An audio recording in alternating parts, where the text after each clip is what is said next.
Bonjour. Journal des news qui va un petit peu mieux, une nouvelle formule pour vous parler de ce qui se passe dans le monde de notre passion cinématographique.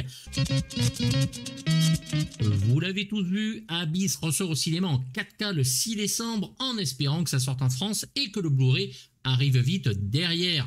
L'affiche est dégueulasse comme vous pouvez le voir, mais bon, moi j'y peux rien, c'est pas moi qui l'ai faite.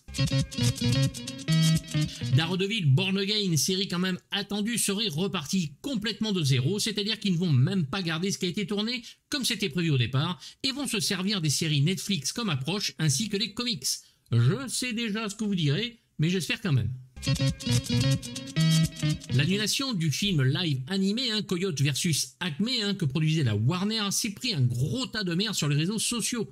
Ce retour négatif a fait envisager le studio de continuer ou de vendre le film à différentes plateformes pour qu'il termine le métrage. Steven Price sera content et pourra finir la musique, il était en train de l'enregistrer et HBO Max serait considéré comme Netflix, Apple ou Amazon. Denzel Washington retrouve son réalisateur des Equalizer Antoine Fuqua pour un film sur Hannibal le Conquérant, le général carthaginois.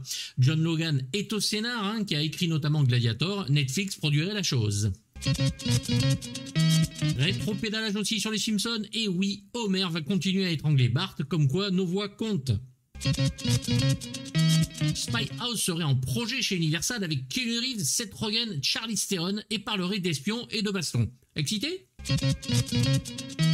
Netflix annonce plein de choses, bien sûr que des suites, mais dedans il y aurait quand même l'adaptation de BioShock le jeu sur un script de Michael Green qui nous avait donné Blade Runner 2049 et une autre adaptation de Gears of War, le jeu, un troisième Knives Out avec Daniel Craig et Red Notice 2 que The Rock ne veut pas voir avant 2025. N'oublions pas Greyman 2, dont le premier nous avait tellement interpellé que c'est la fête du slip dans mon caleçon, c'est dire, et les frères Russo pourraient être toujours à la barre. Mais, bandons un peu, Netflix espère produire le nouveau Catherine Bigelow, premier film depuis Détroit en 2017, et ça, c'est une bonne nouvelle. Andrew Scott estime qu'il n'a pas été bon acteur dans Spectre de Sam Mendes. C'est vrai. John Wick 5, c'est parti, vous n'en doutiez pas quand même, naïf que vous êtes. Superman Legacy reprend sa production pour une sortie en juillet 2025. Je sais que vous allez m'insulter derrière, mais non, parce que j'ai la date, le 11 juillet, vous pouvez vous recoucher. Captain America Brand New World, le film avec Anthony Mackie, est tellement bon que lors d'une première séance, pour une preview, des reshoots pour retourner de nouvelles scènes ont vite été programmés. Ça pue la merde. Et en ces temps difficiles, un message de Roger Giquel pour nous mettre de meilleure humeur. Bonsoir. La France a peur.